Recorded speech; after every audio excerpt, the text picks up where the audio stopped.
Salut, c'est Pauline et je vais vous parler de la traduction.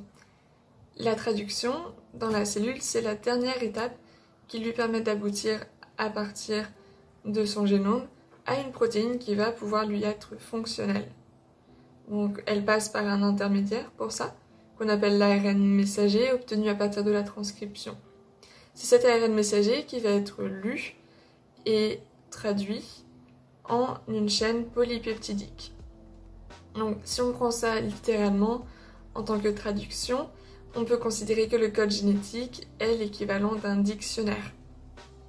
Et ce code génétique, il va avoir 4 propriétés très importantes que je vais donc vous rappeler ici.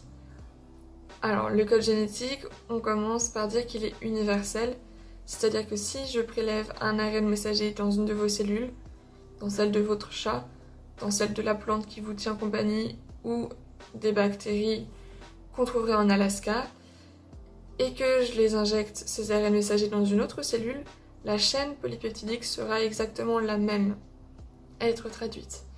Voilà, donc principe d'universalité, les codons, donc ce sont des triplets de ribonucléotides, vont être traduits chacun exactement de la même façon et donner le même acide aminé, correspondre au même acide aminé. On dit également qu'il est non chevauchant, c'est que ces codons vont être lus les uns à la suite des autres. Chaque ribonucléotide ne sera lu qu'une seule fois, donc ça va faire 3, 3, 3, 3, etc. Donc vraiment à la suite, sans chevaucher. Autre propriété importante, la redondance du code génétique et le fait qu'il soit non ambigu. Donc si on repart du principe d'une traduction plus au sens littéraire, ce qu'on peut comprendre, c'est que c'est comme si la langue de départ disposait de nombreux synonymes et la langue d'arrivée d'aucune. Voilà. Donc c'est pareil, c'est très important parce que si on avait par exemple un codon qui pouvait correspondre à plusieurs acides aminés, étant donné qu'ils sont de structures et de fonctions différentes et que la cellule n'aurait pas de quoi choisir préférentiellement l'un ou l'autre, comme c'est le cas avec un code génétique dit non ambigu, et bien à ce moment-là, on risquerait d'aboutir à des protéines de fonctions différentes pour un même gène, mais ça serait décidé un petit peu aléatoirement. Donc ça, on ne peut pas se le permettre. Donc maintenant, on va plus attaquer le mécanisme de la traduction en tant que tel, et pour ça, il faut commencer dans le cytoplasme, dans le cytosol même, avec la petite sous-unité du ribosome à laquelle est fixé un ARN de transfert particulier puisqu'il est porteur de la méthionine. Donc, petit zoom là-dessus, la méthionine, c'est le premier acide aminé de toutes les chaînes polypeptidiques. Parfois, elle sera clivée après avec d'autres acides aminés, donc dans des modifications post-traductionnelles, mais ce sera toujours le starter. Cette méthionine, elle a d'abord été chargée par l'aminoacide ARNT transférase sur un AMP afin de l'activer et de permettre son transfert sur l'ARN de transfert correspondant. Donc là, l'enzyme, qui est toujours la même, va reconnaître à la fois l'anticodon spécifique de l'ARN de transfert et la méthionine pour assurer une spécificité qui est évidemment très importante pour le mécanisme de traduction. Ensuite, donc, on a, comme on a dit, ça va rejoindre la petite sous-unité du ribosome et c'est ce complexe qui va reconnaître l'ARN de transfert et se fixer dessus.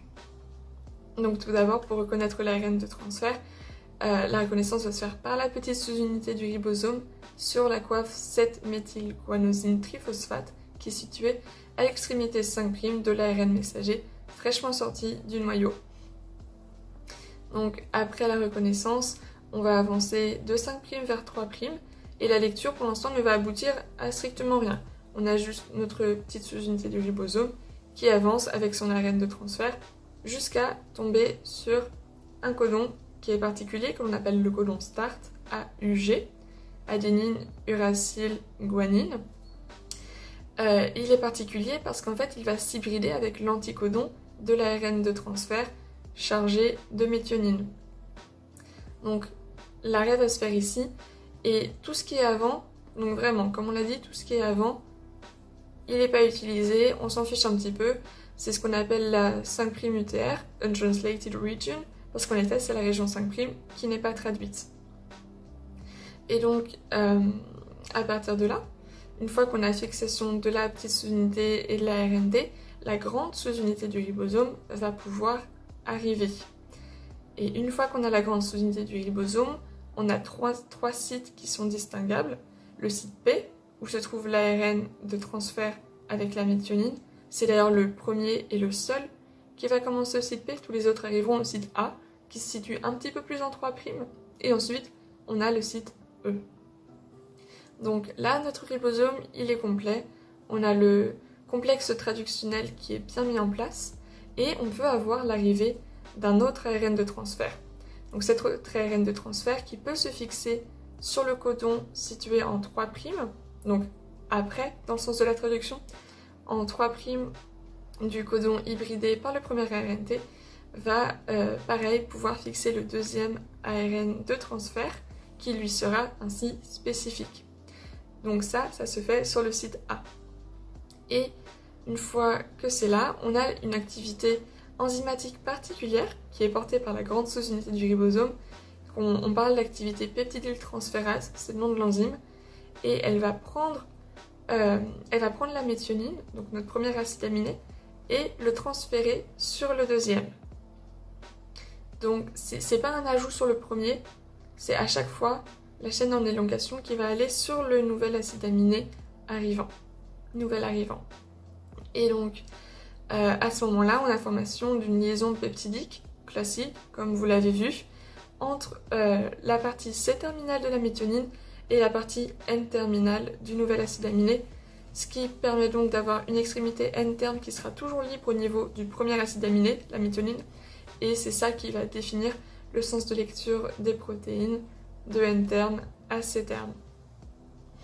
Donc après que le transfert a eu lieu, on a une translocation du ribosome qui va se déplacer d'un codon, donc 3 ribonucléotides, vers 3'. Ça va décaler les sites, ce qui fait que l'ARNT nouvellement porteur du dipeptide va se retrouver sur le site P, le site A est libre, et l'ARN de transfert qui est à présent déchargé de la méthionine, libre, va se retrouver dans le site E et pouvoir partir. À ce moment-là, le site A étant libre, on peut avoir une répétition du cycle avec un nouvel ARNT qui arrive, donc anticodon complémentaire au nouveau codon en face du site A, un transfert du dipeptide sur ce nouvel acide aminé, une translocation du ribosome, etc. etc.